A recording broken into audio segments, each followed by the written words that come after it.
So now we're going to move into section 6.1 and we're going to talk about things called estimates and estimators, where hopefully by this point we're comfortable with the idea that trying to make some meaningful observations about a full population can be somewhere between difficult and virtually impossible.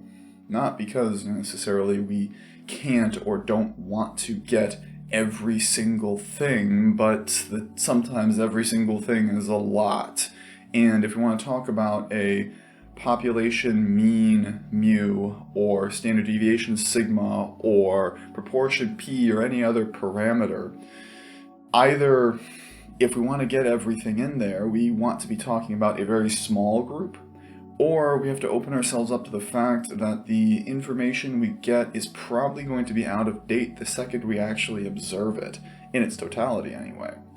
And when we see things in the news or in our everyday lives where they talk about these things, we talk about percentages of thing happening or the mean of thing is that, they're very rarely actually talking about an entire population, although you have to read the fine print to notice that they are using samples, but generally that is what they have to do because, well, journalists don't have infinite time to ask every single person what they think. And we spoke to one kid who was trying to cope with the delay. I'm just sitting there on my iPod. It's just so frustrating. I want to be in Florida getting a tan on my back. They have to use what they can get. And what they can get is sample values, where these sample values in this context we'll think of as point estimates. A point estimate is exactly what the name sounds like it should be.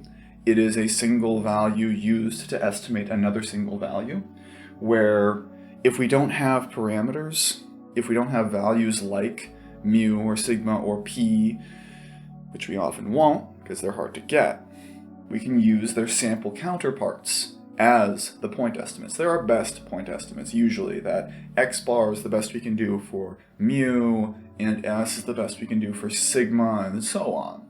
Where to get a little bit more with this, we're going to look at an example where we should understand that what we're doing here is really reminiscent of things we've done earlier. It's just we're reframing it in a new context to talk about this idea of estimates.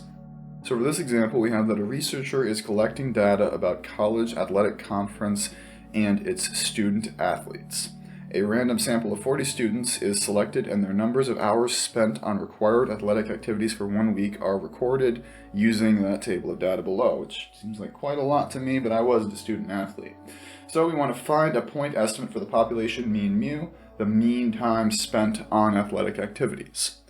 Now here, understand that what we're being asked for is very much in the same vein of the things we saw in chapter 2 when we were introducing x bar. It's just we're not explicitly being we're not explicitly being told that we want to find a value x bar. We're told we want to approximate the mean mu. But that's really the main purpose of x bar, is to act as a stand-in for mu when we don't know much about it. And if we want to get that value x bar, it's the same as it's always been. We take the sum of the values we have, which I'm not going to go through every single one of these because there's 40 of them. We would get 842, and we have 40 total. So we have an approximate value here of 21.1 for our sample mean. And that sample mean is our estimate for the population mean. That is, the population mean time we're working for is about 21.1 hours. And I'll say that in the homework, when we're talking about this stuff, I may just give you the value x bar and ask you to make an estimate for mu. Don't overthink it. I'm just asking you to make that kind of connection, that mu is usually going to be approximately x bar.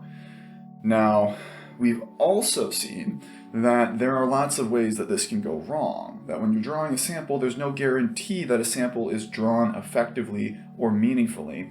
And whenever you draw a sample, you are opening yourself up to the fact that you can't get everything. And if you can't get everything, you may be missing something important. So, when we look at this stuff, point estimates aren't the be-all, end-all. And what we're going to see in this chapter is a way that we can make estimates using ranges of values, using what are called interval estimates, where in particular we see a construction called a confidence interval, and that's what we'll get next.